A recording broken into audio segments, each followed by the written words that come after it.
Constitution as written was deeply flawed, especially on the issue of voting rights. It is the responsibility of our lawmakers today to do what past generations have done and continue to expand the right to vote and access to the ballot.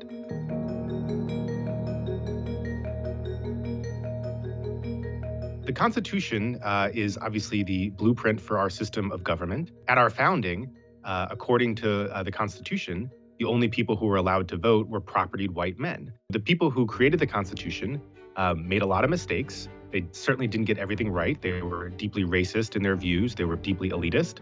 But fortunately, they provided a process by which Americans, through the generations, could change the system of government and expand it as they saw fit.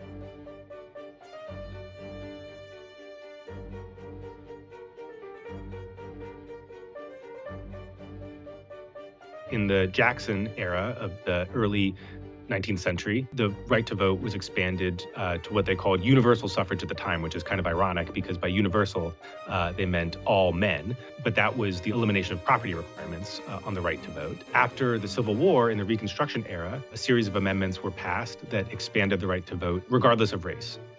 To all, not just white men, but to people of all races, but still only men. The women's suffrage movement in the early 20th century expanded the right to vote to women. The Vietnam era was when we saw the age limit lowered from 21 to 18.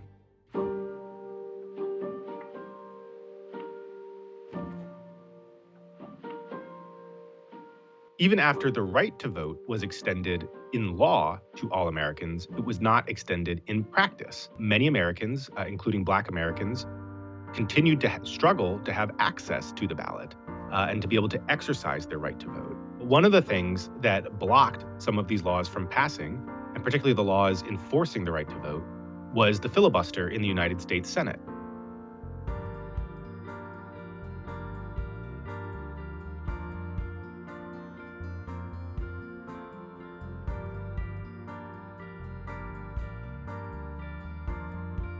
The filibuster was not an original part of the Constitution. It's mentioned nowhere in the Constitution.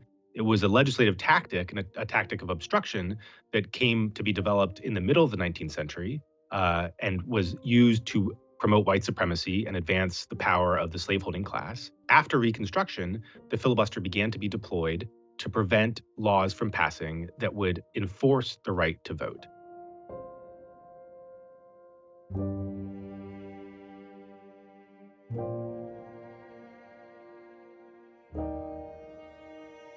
We are seeing a wave of voter suppression laws that voting rights experts call the worst wave of voter suppression since Jim Crow, extending the right to vote. This has historically not been a partisan effort. It has historically been a deeply bipartisan effort to extend the right to vote. The civil rights laws that passed in the 1960s, the Voting Rights Act was passed on a broad bipartisan basis. It was Republicans who were trying to pass the laws to end poll taxes in the late 1890s and early 20th century. The Eisenhower administration was a leading advocate of civil rights in the 1950s. So it's unfortunate that today's Republican Party does not seem interested and, in fact, is working actively to combat the right to vote and to limit the right to vote.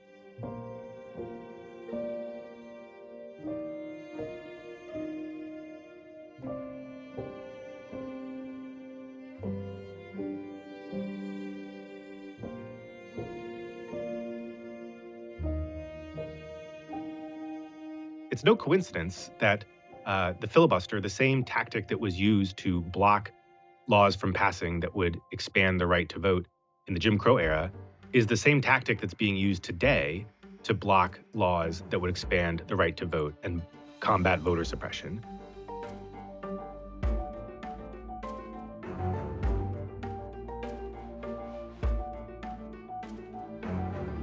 What we're seeing today is that the right to vote is safely on the books. But what many Americans are experiencing is extreme difficulty in accessing that right. We are facing a very serious period of backlash here that resembles periods of white supremacist backlash in the past.